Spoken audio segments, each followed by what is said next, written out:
Behold, a thorn, if not extracted wholly, produceth a festering sore. Just take a second and let that sink in. It's a pretty chilling piece of ancient wisdom, right? But it absolutely perfectly sets the tone for what we're going to unpack today. The idea here is simple but brutal. When you're dealing with an enemy, halfway measures don't just fail, they create a wound that is eventually going to infect and destroy you. So let's dive right into this explainer. Today we're looking at what is essentially an ancient masterclass in political survival and extreme pragmatism.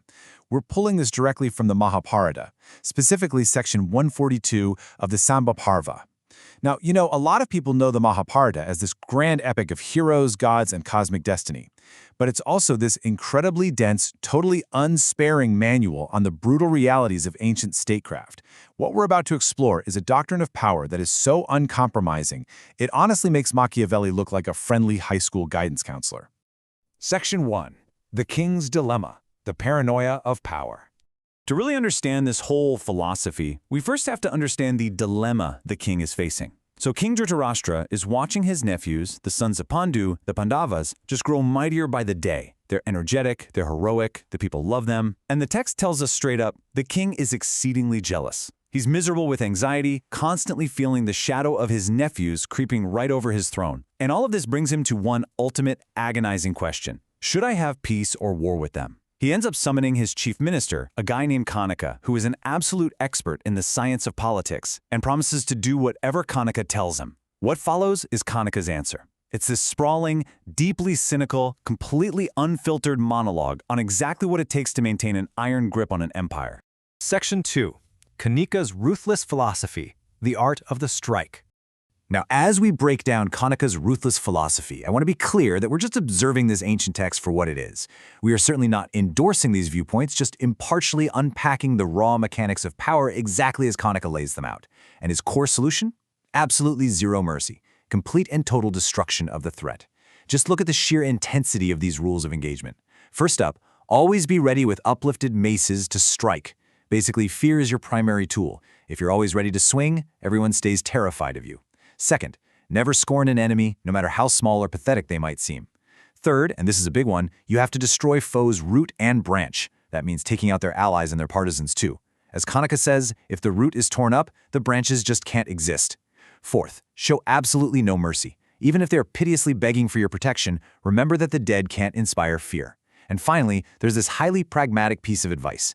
If you don't actually have the power to punish someone right now, feign blindness or deafness. Just pretend you didn't even notice the insult until you've gathered the strength to crush them. To actually pull all of this off, Kanika brings in these powerful nature metaphors that brilliantly illustrate a dual strategy for rulers. First, we have the tortoise. Think about how a tortoise completely withdraws its limbs into its shell. Well, Kanika advises the king to do the exact same thing with his intentions. You have to conceal your means, your goals, and especially your weaknesses from the sight of absolutely everyone. Absolute secrecy is your armor. But on the flip side, we have the wolf, because you can't stay a tortoise forever, right? You use asceticism, humility, act like a holy man, whatever it takes to gain the absolute trust and confidence of your enemies. And then, once they finally trust you, you spring upon them like a wolf, with sudden, lethal force. It is this terrifyingly perfect marriage of ultimate defense and aggressive offense. And this brings us right back to why Kanika insists on that extreme root and branch method. Check out this quote from the text. A spark of fire is capable of consuming an extensive forest if only it can spread from one object to another in proximity. This vividly, brilliantly illustrates why you can never, ever leave a small threat alive.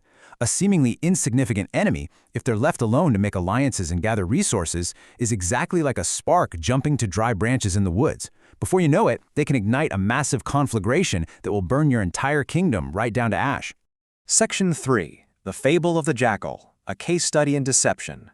So, at this point, King Dhritarashtra asks Kanika a very practical question. Okay, but how exactly do I destroy a foe using conciliation, money, disunion, or force? To answer, Kanika tells him this remarkably dark animal fable. Let's set the scene here. Our prey is a swift, strong, young deer. He's the leader of a herd in the woods. And our predators? There's this bizarre coalition of 4 friends, a mighty tiger, a mouse, a wolf, and a mongoose. And they are all being led by one very wise jackal who happens to be fully acquainted with the science of politics. Now, the absolute crucial point to remember here is that despite the massive, overwhelming physical strength of the tiger and the wolf, they literally cannot catch this fleet deer. Pure brawn is completely failing them. They desperately need the jackal's strategy. And what follows is honestly an absolute masterstroke of manipulation. Let's walk through the jackal's playbook. First step, he has the mouse sneak up and eat into the sleeping deer's feet, effectively crippling it. Second step, the tiger just easily walks up and makes the kill. But then, the jackal sends them all away to wash up in the stream, and this is where the psychological warfare truly begins. When the tiger gets back, the jackal tells him that the mouse has been bragging that his tiny bite was the real lethal blow. This deeply insults the tiger's pride, causing the mighty beast to just leave in a huff. Next up, he tells the returning mouse that the mongoose is secretly planning to eat him, which sends the terrified mouse fleeing straight into his hole. When the wolf finally arrives, the jackal terrifies him by claiming the angry tiger is on his way back right now with his wife. The wolf, he runs for his life.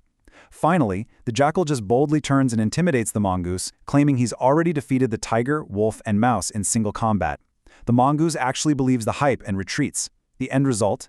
The jackal gets to sit back and feast on the entire deer completely by himself. Section 4. Tactics of Deception, the Mechanics of Paranoia.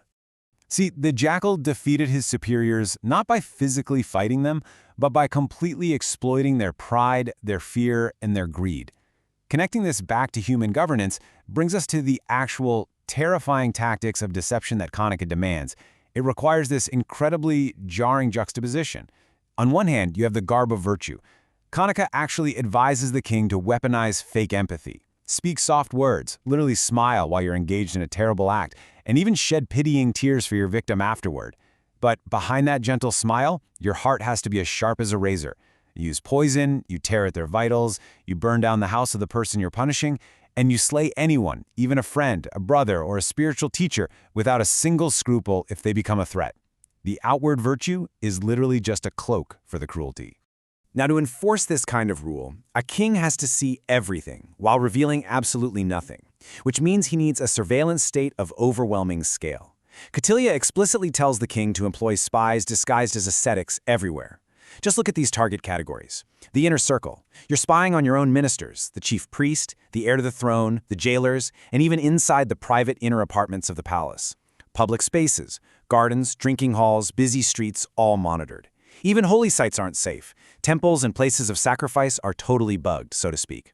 Kautilya lists 18 specific tirthas, key officials and locations that have to be constantly monitored. The lesson? Trust no one, not even the faithful. Kanika ultimately summarizes this entire dark philosophy with one defining metaphor, the ruler as a razor. And it just perfectly encapsulates his worldview. A successful king must be exceptionally sharp and entirely unpitying, exactly like a blade. But a razor isn't just left out in the open, right? It hides its lethal intent securely in a leathern case until the very moment it is needed. It strikes only when the exact proper opportunity arises. And when it finally does strike, it sweeps off the foes alongside all their allies and dependents, leaving a smooth surface without a single hair remaining. Just absolute, clean annihilation. Section 5. The Price of Power, the King's Reaction. So Kanika finally finishes this brutal masterclass, advising the king to protect himself by any means necessary so he won't have to grieve in the future. But this actually brings our whole story full circle, right back to the very human King Dhritarashtra.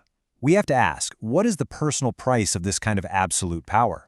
Well, the text concludes this section quite simply. It says Kanika returns to his abode, and King Dhritarashtra is left pensive and melancholy.